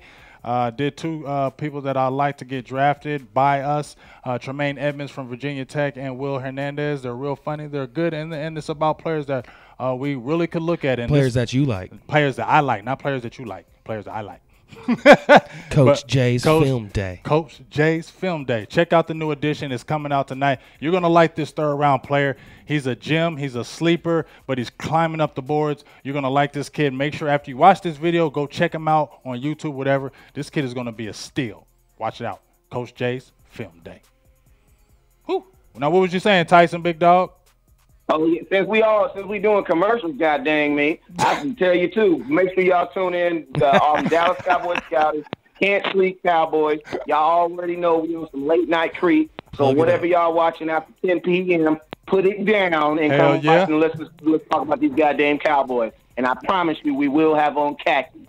But I read a really good article this weekend, and it was from Barry Church, man. It was on Barry Church. And actually, if y'all still going to be live, check out my page in about 2-3 hours. We're going to be doing a Can't Sleep on this very topic. But I'm going to go ahead and throw it at James. Oh, but, I throw it at me because, hey, before you said, I'm going to let you finish, but throw it at me because I mentioned it out there. I gave you a shout out for bringing it about the Barry Church, Byron Jones, but go ahead and speak on it right quick. Oh, yeah. So, yeah, this is a little bit different twist to it because at the end, the very last question they asked Barry Church was this. Being on a number one defense, a top-rated defense, if you could look back and tell the Dallas Cowboys one thing that they could do to improve their defense, what do you think it could be? Barry Church chilled for a minute, and you know the thing he said? And it kind of was like, wow to me. He said he absolutely feels that the way the Cowboys rotate is too much. And what he was basically saying is, when I'm in Jacksonville, he's like, when I'm here, we never come off the field. You know, we're able to get our legs and our feet slip under us. He said, but in Dallas, he said, literally on one series, you would see me, you would see Jeff Heath, you see Byron Jones and Kayvon Frazier all play the safety position. That's Rod Marinelli, right? That's Rod Marinelli, yep. And what And what he was saying is, and I thought about it too. He's saying because safeties and quarterbacks they have a conversation all night. They're both lying to each other. You know what I'm saying? Mm-hmm. Because safeties can set quarterbacks up by the things they do in the first quarter. But when you have a new guy coming in there, and then think of the quarterbacks we played this year. Mm-hmm. You know what I'm saying? Mm-hmm. I thought about that, and I'm like, that makes sense because Rod Marinelli, that is what he hangs his hat on. Fresh legs, good rotation. Yep. But do you think I was just looking at that, and for the first time I thought about that. I was like, wow, I could easily see how that could affect a young player. Yeah, and so I just wanted to get your thoughts on that because that's a total scheme change. Jump into the YouTube comments. Fred Woods says, "Strap that Tampa 2 bull crap." Yeah. And Game Changer said, "That's why I've been ready for Rod to leave." I mean, and then real quick, jumping back over to the since we're talking about defense, Tarek Johnson, we appreciate you joining us, and he says, "What about our secondary?" But then he also says he appreciates us for keeping him in the loop with Cowboys news. So we appreciate you for tuning in and watching. He's got a few comments here that we can get to. Another one is he's talking about wide receivers and free agency, saying there's some big boys out there. But his first question kind of relates to what you guys are talking about. He's asking about the secondary, which I know you kind of just talked about that a little bit, but was there anything else you might want to mention about what's up with Anthony Brown? I mean, I'm going to just bounce That's off. one guy I haven't heard anything about. No one's mentioned his name at all. Well, that's a good thing, because right now I feel like I'm going to bounce off Tyson's question, because now that you say that, Tyson, it's what do football players always say, especially like running backs? They always say that I want to be the number one guy because I need to get in a groove. I need carries. I cannot play when I get 5 carries and they're taking out the game, and then I got to come back in the third quarter and restart again. We play sports, Tyson, and we know it. We know that once you play in a game and you're getting in the game and you're getting a feel and you get a groove and the coach takes you out the game, you're pissed. Because you're in that moment, you're feeling, you're dominating, and to take you out, now you got to go back in and restart, and you got to flow off other people who really don't know what's going on. And that's, I mean, what Barry Church said and what you just brought into it is huge, because it's the truth. We never get in a rhythm defensively and can't keep people off the field, because every other play, Jeff Heath is coming in, then Kayvon Frazier coming in, then Byron Jones is sitting out, then Jordan Lewis is out. You had Jordan Lewis, who was your starting right corner, and then I seen him in 2 plays, and Anthony Brown is starting out there, and I'm like, what the hell? Do you remember that one game we were talking, Gino? I'm like, where is freaking Jordan Lewis? Is he hurt? I know you're talking about. Yeah, you remember, and I'm like, why is Anthony Brown playing and Jordan Lewis was starting? And that is what is killing us. Just like you said. I mean, Rod, we love you. You're the old dog. You did things, help for us, but get Chris Richard in there and Ben Bloom, and let's get you out of there and put you in your wheelchair and go. I mean, games certainly have vibes and ebb and flows, and you gotta, when you're moving pieces like that, it's hard to get into that flow or that. You know how it is when you watch games. You can tell kind of early on, like, this game just has a bad vibe. It's over already. Yeah. So that's just kind of how it works with the players in there too. So you got to ride with what's hot. Yeah. And how many times, just like you said, go ahead, Tyson. No, I would say, but you know what? I think that's going to probably be the first internal discussion between Rob Marinelli and Richard, because that goes 100% against what Richard does, because Earl Thomas never leaves the field. Exactly. Well, maybe so that's going to be a power struggle. I'm not going to say it's a power struggle, but I think we're really going to see where this team is going to go and who's really going to be in charge when that decision's made, because that 100% goes against his philosophy. Yeah, the Legion of Doom, they are always on the field. Mm-hmm. Over in our YouTube comments, Game Changer says he'll see us later. We appreciate you tuning in, Game Changer. Shout out to you. Thanks for always commenting on all of our YouTube videos. Fred Woods. Fred Woods was talking about the pulling guys in and out of games. He was saying that your motor has to be recalibrated, so I think he's kind of on the side of the coaching staff there a little bit. But Annette in the Facebook comments, she says she missed us. We miss you too in your 100 comments. I mean, it would be nice to have those in here tonight, but you can't do that. But that's cool. All love. Still, thanks for popping in with us. Thank you. Vernon Carter Sr. And Sydney Waring, they're in here talking about the draft. If you guys want to talk about that for a sec. Sydney says if Vita V, Derwin James, Tremaine Edmonds, and Isaiah Wynn are sitting there at 19, who would you take and why? And I think I know who Big Game James is going to say, but Vernon Carter in the Facebook comments says he would take Vita V. I believe a lot of people will go with the Vita V pick, because obviously we do need that big one tech. That's we are lacking. Richard Ash was 6'6". We got him from Jacksonville. He's played with us for the last couple of years. Price was actually, we had a kid named Brian Price that we got from Green Bay, and he was a big size, like 6'2", 330 pounds, and was actually playing really good. But then he got hurt and got knocked out for the whole year. So we do have a few guys back there. I see why everybody loves Vita Vea. I like him too. I like him a lot. But to me, my guy is Tremaine Edmonds from Virginia Tech. I knew it. He's my guy. I think he's one of those game-changing linebackers. I think the biggest thing that it inspires me or excites me about him, he's only 19 years old. He's only 19 years old, and he's been coming in college getting better every year. So you're talking about a guy came in 16, 17, 18, 19 years old, coming in and blowing up the college scene like that. I can only see great things with him. You know know what I'm saying? And when you really watch him play, he is not afraid to stick his face in there and yeah, he loves the contact. Go check out Big Game James' video he did on him, his Coach Jay's film day on Tremaine Edmonds. So if you're just joining us, we got Tyson, the West Coast Cowboy, on West the line. Coast. You can go over and follow him and like his Facebook page. Hold on, my spin on pick 19 is a little different. Hold on, Tyson. I'm gonna be honest with you, man. I'm tired of hoping and wishing on rookies, man. I didn't wish upon a star on a rookie for the last 2 years. I'm gonna be honest with you. I'm finally gonna do something smart with a pick, and you know what I'm gonna do? I'm sending it to Seattle. That's what I'm doing. I'm sending that 19th pick to Seattle, and I'm going to get someone who I can know who can come in right now and make a change. Because we've already admitted that our defensive staff and our offensive staff, they're all over the place. They're scatterbrained. So why bring in another guy into this scenario that's going to do nothing but further the scatterbrainness? Why? Because he's not maintaining the guys that we have right now. We need an adult on our offense or on our defense, preferably on our defense. You know what I'm saying? But we need a grown man with grown responsibilities on our defense, because too much youth in anything isn't good. Well, if you have 15, you have too many kids doing anything, that's not good. We need someone with some leadership, man. Well, and then most importantly, we are a team that wants to go win a Super Bowl. Well, do you know that the only people that have Super Bowl experience or even second-round playoff experience is Jerry Jones?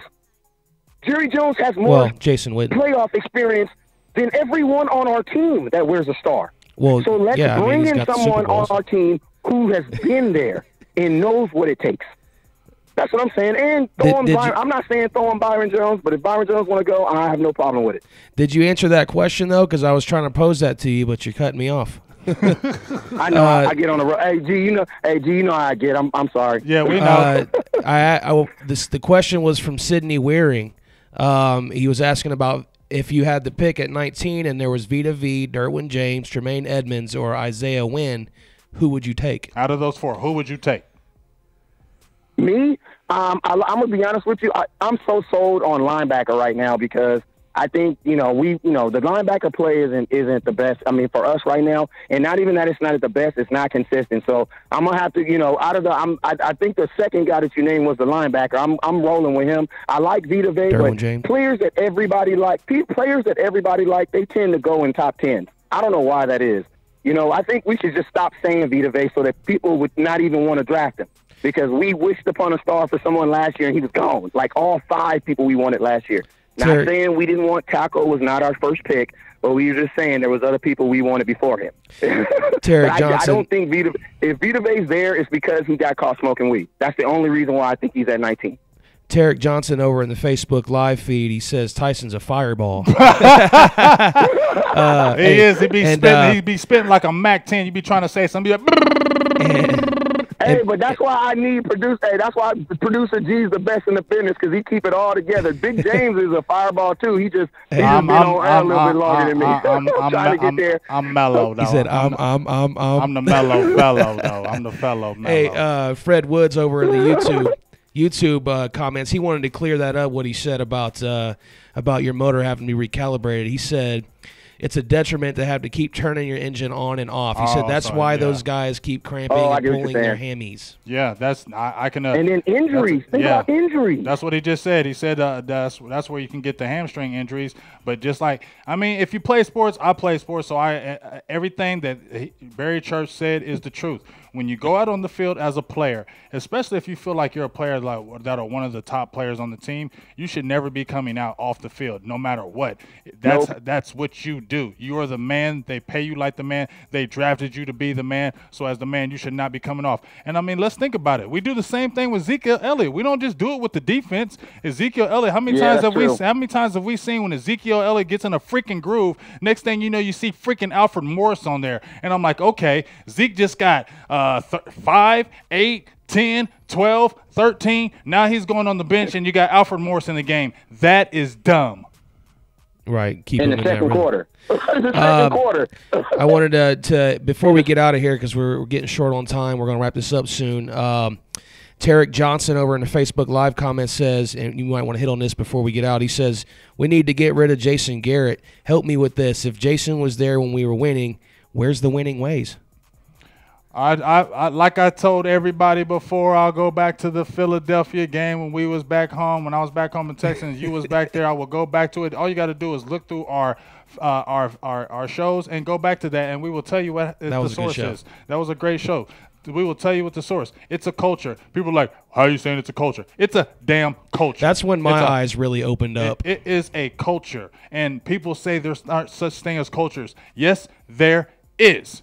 There's a culture that we have, and we can't get over the hump because we have the culture of, okay, we're just good enough. We're just good enough. And that is just mediocre. It's just okay. And that's what we become accustomed. And once you get the mindset where you're accustomed to that, you play that way. When you get on the field and we see those mistakes happen in the game, the reason why is because mentally you are under that umbrella. And why do we always have the interceptions at the end of the game and other teams don't? Why is that happening? Because it's that stain that's over our head. I'm not saying Garrett is just like a sucky coach. I'm saying he is just an average coach that cannot get us over the hump. I have said that, and I don't feel like we're going to win a Super Bowl with him. Now, do I support my team? Yes, but I do not believe he can do it. If he does it, you won't hear me sit there and say, Jason Garrett is a great coach. You're going to hear me say, hallelujah, Cowboys have 6 world champions. That's what I'm going to say, but you ain't going to hear me say Jason Garrett's a great coach.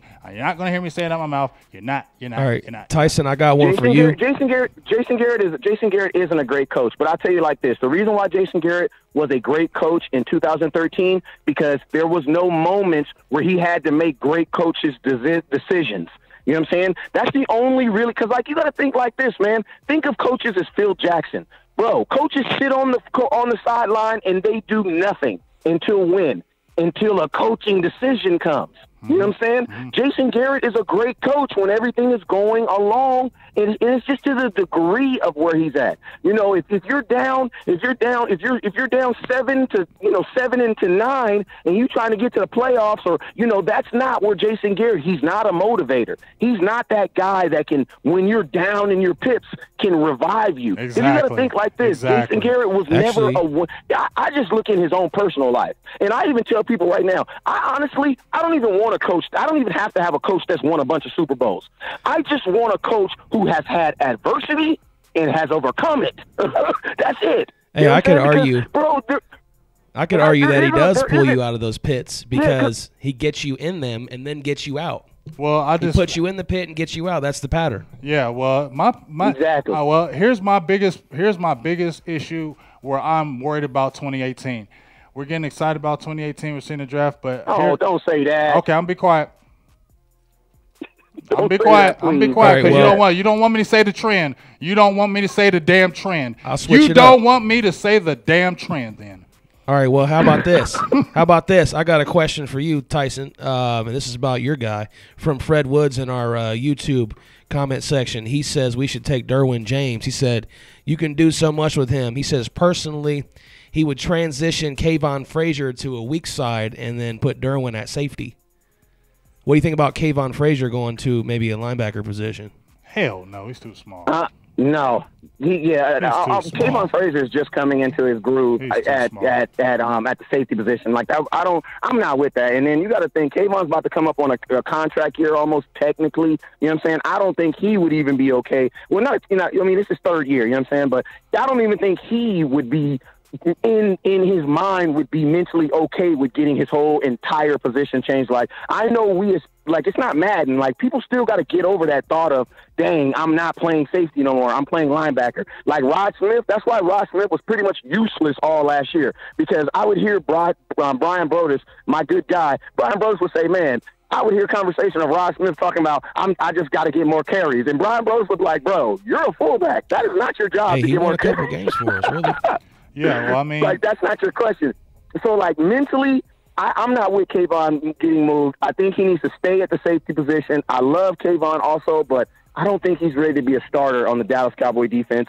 Why? Because our safeties are required to do way too much. They're way too much.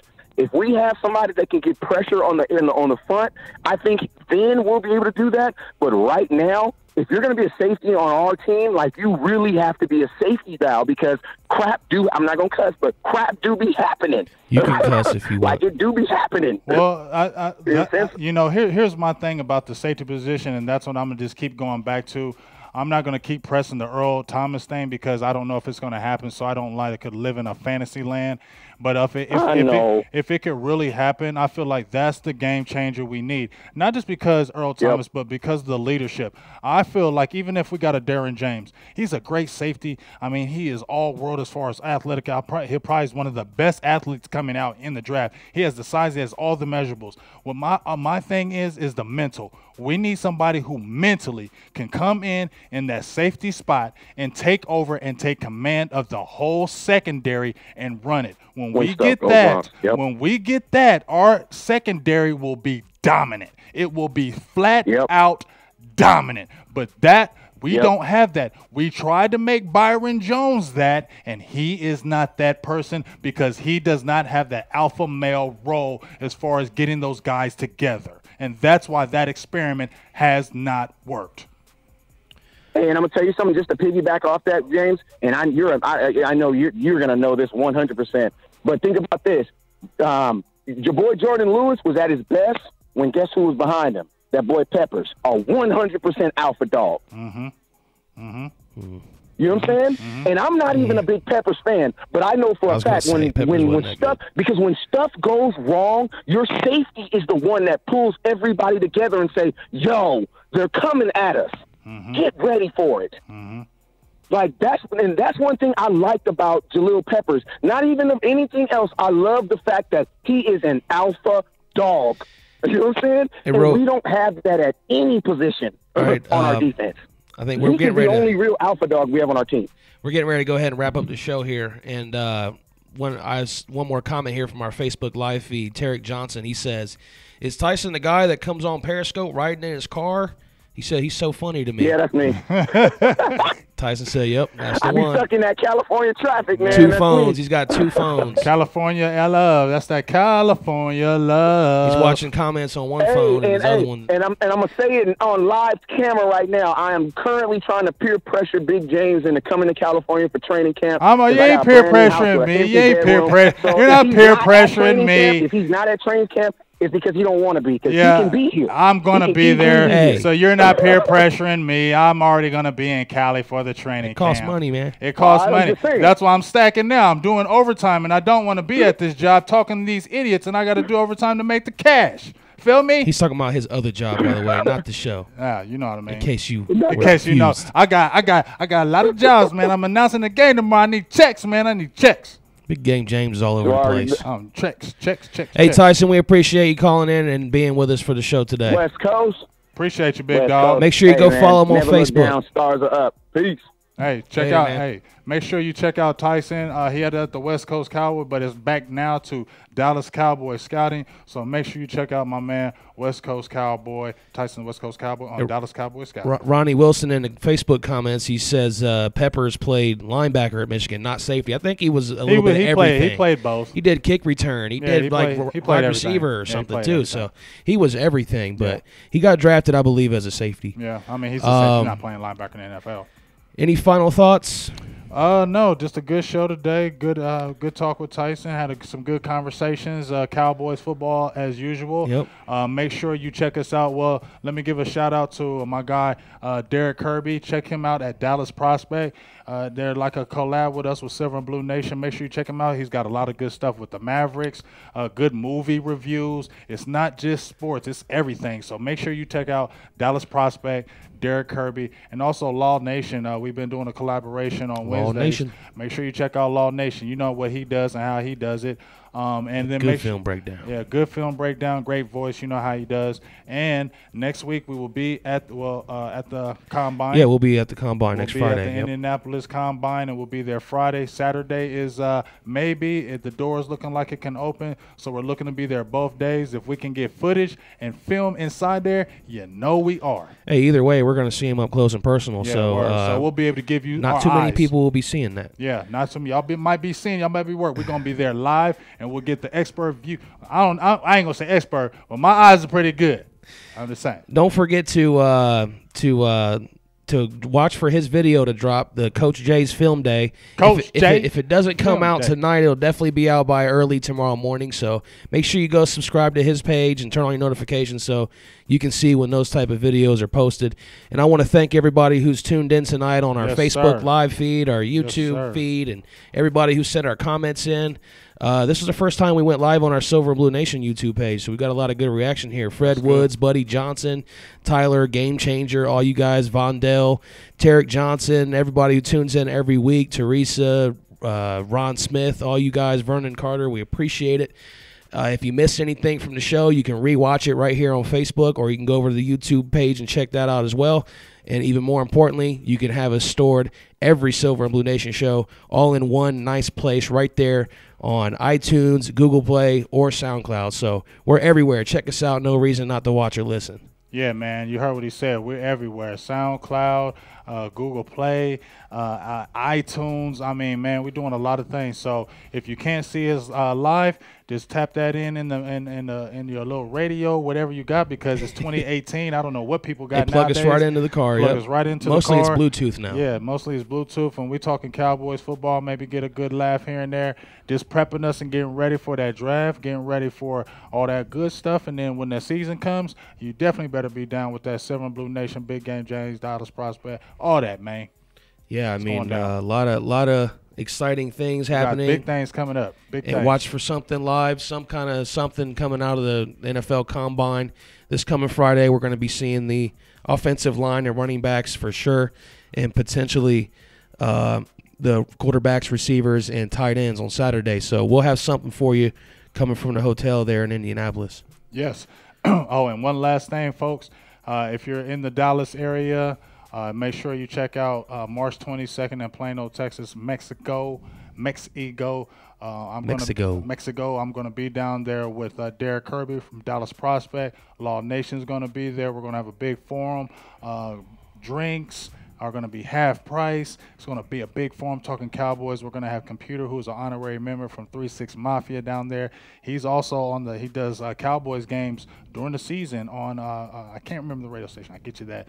But you can check the flyer out on my page, the Big Game James page, and Silver and Blue Nation. The Facebook pages. Facebook page. Make sure you check that out. And like I said, if you're in that area March 22nd, make sure you get out there so we can have some fun, food, drinks, cowboy talk, and just good time, man. All right, well, ladies and gents, for this week's Silver and Blue Nation, that's Big Game James. And that's Producer G. And we'll see you next week. Peace.